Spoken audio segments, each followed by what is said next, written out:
Hello world, and welcome to another episode, long overdue episode of Dave Trippin. I've been on a serious hiatus from making the videos. This is in fact a YouTube channel that is active, and I am making videos. Working on a lot of stuff. It's not through pure laziness that I've not been making videos. But with that said, I don't want to linger on that. I'm just going to jump into an email I got recently, which was great. I figured this is fodder to get me back into making these things. And it's a great, relevant, to-the-point question, unlike my intro, relevant and to the point. It says, I am in the process of applying to work in Japan as an ALT. I've completed all my interviews and am now just waiting for placement. However, today I've decided to do some research into people's experiences relating to Japan and Interac specifically, and unfortunately I've stumbled upon reviews of a very negative nature. Most reviews tend to talk about Interac being a bad company to work for, and and this and that, but to work bad, this and that. But all these reviews are all anonymous and maybe not so trustworthy. So I'm contacting you to get a better idea of whether you are having a good time and what you think. Do you enjoy the Interact experience? So on and so forth. So what's it like what's like my general impression working for Interac, my general feeling, as opposed to like a sort of objective, this is what they do, what's the emotional, grenade ticking time bomb inside me in my rage regarding working for this company. It doesn't actually exist. In the 2 years that I've worked here, I have enjoyed my experience completely. And I just want to touch on a few things then that I went through. The gentleman who had sent this to me was kind enough to give me the links to the reviews, and so I read them. And I could say a few things about these reviews, and even some of the things that people said in the reviews are eye-opening, and you should take a look at if you're thinking about something like this. So one of the biggest things when you come to Japan, and I've talked about this in other videos, is that you are going to have a unique experience to yourself personally, because that is where everything kind of originates from. I'm of the I love the quote, a mind can make a hell of heaven, and that's mostly true. I know that that's difficult in all situations, but I'd say it's mostly true. And so if you just come here with a really, really positive mindset, it's amazing how much you could get through just by being that alone. So that's kind of how it starts out. That's going to shade everything in your experience. And then this extends further, and I saw this in the reviews that I was looking at. Not surprisingly, somebody has, been cognizant, noticed this, is that it's also going to depend hugely on what branch you're associated with within Japan. So I have had a good experience working with the people that I work with in the Chiba branch. Now, of course, those people are going to be different from every single other branch that exists for Interact, and across the whole country of Japan, you're gonna run into assholes. It's just it's a necessary part of the equation that you would, and so without fail, you're going to run into these negative reviews where somebody's gone to a place and there's just this person who is just absolutely horrible, stubbornly cruel. And so that person has a bad experience and writes about it, And I also say, what you look for, you will find. So if you look, negative reviews, not necessarily that this guy did that, but you will, when you look for things, you'll find them. And you're like, even if I wonder if there are negative reviews out there, of course there are negative reviews out there. I don't know. I haven't read a lot of reviews or looked at reviews for Interact on the positive side of things. I don't know.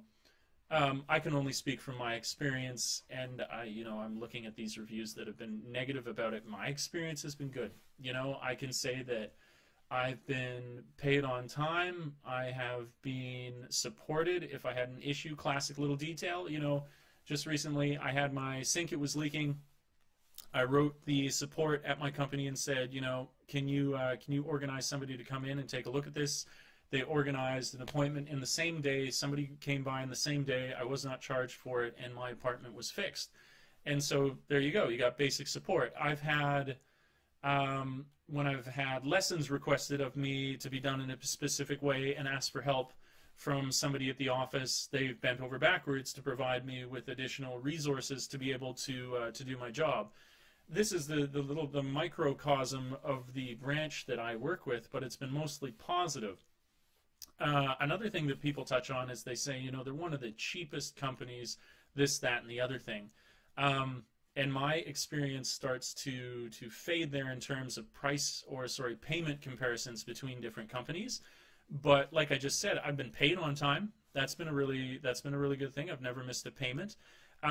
They talk about, you know, one of the other criticisms was proration. You know, when you go into these months where you're not paid quite as much, but the thing is that in those months you might have half the work schedule, and so yes, it's sort of a balance in life thing where you're like, oh, I didn't get as much money, but at the same time you're not working as much. And I can say on top of that, I've had no trouble saving when I have been making these full paychecks. So pay hasn't been a problem. And I'm in my third year now. Another criticism was there's nothing in place for a raise structure. But this also means basically that's saying if there's nothing in place, then there's no, that's basically saying the onus is on you. And with a job that is in such high demand, you just need to be realistic about it and go, yeah, they're not going to immediately think about offering you a raise because they have new recruits constantly. And so if you were to want a raise, then you would have to approach them. It's not just built into the system. And I look at this as kind of going out and getting yours. You know, this is the world that we live in, especially if you've come over like I have and you're an art student. You know, I have only, in any job I've ever been in, I could be criticized for this, I've moved jobs as a result of it, but I've only ever received pay cuts. I think unless, you know, you're in a profession like an engineer or you know, some of these truly professional positions that you're not going to see a pay raise, let alone in this highly desirable job that can be done by anybody coming out of college. They're not going to do that, you know. But with that said, it's not in place that they offer it to you, but I've gone in and I'm speaking to them about it now, and I've known people within the company who have received pay raises. Yeah, you got to raise a little hell. It's not like you need to be an asshole, but you got to raise a little hell, and you got to stand up for yourself. But there's no reason that you couldn't ask for it. You know, maybe I'm cursing the company when I come to the conclusion of this and they say absolutely not or something, but so far, when going through the process of saying, hey, I'm about to start my third year here, I think for all the extra time that I put in, learning the language, doing this and that I deserve a raise, they've been completely open-minded. They say, okay, we're going to look at the budget, we're going to see what we have available, and I was never immediately discounted or anything like that, so then that disproves that point. If anything, the way that I was dealt with even bringing it up was very professional and in no way negative. So I'm just going to go out, not even on a limb, I'm just going to say my experience, that's going to sound great, my experience has been very positive. That's going to depend on a bunch of factors, though.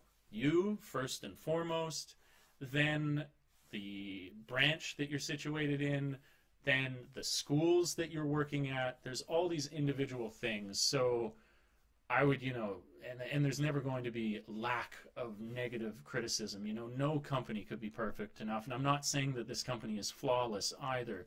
But in the way that life throws you so many curveballs, this has been one of the experiences with the least I've ever seen. I have had a great experience.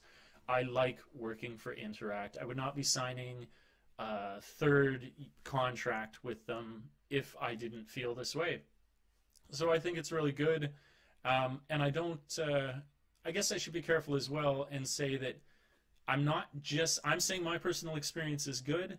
And then beside that, I'm saying that you are going to have a personal experience of your own, shaped by all these other factors. So I'm not just saying wholeheartedly that it's good. I'm saying more than anything, go in being aware, but this is what my experience is with it. So I hope that helps. It should. I think there is a little bit of needless fear that people put out and put into themselves, especially undergoing any major change. I've talked about this in my my video. You know, I'm moving to Japan. I hate it, and a lot of that has to do with transitional fears that you have and just the natural tendency of the brain when going through something like that to be overly negative and to suffer from the change. I should read the if you want to see that, I could even put the link in. You should see the hate. I don't think the person actually watched the video, because I'll admit it, I put a sensational line. It was I'm teaching English in Japan. I hate it. And I think that person took me to be one of these people who's come here and, you know, without being open-minded, just hated the country. whereas I actually speak against that, and they wrote me an essay about why I'm the worst human being on the planet, which is actually counterintuitive to what I actually said in the video. Pretty funny. Anyways, that's a rant. This is my video. I'm glad to be back. I always welcome more emails and questions. I actually have a few emails that are overdue by a month or something like that, and I'm going to respond to those as well, whether or not the people are still interested in the answers, but it'll give me something to do, and I'm going to be making more videos with Dean. Dean's been great to get on here. We're going to be making some more fun stuff. Yeah, but thanks for checking this out. Like, subscribe, share if you enjoy this. The channel is here to help people. I hope it has. And until we meet again next time, world, thanks for tripping with Dave. Ciao for now. Peace. My contact is down below.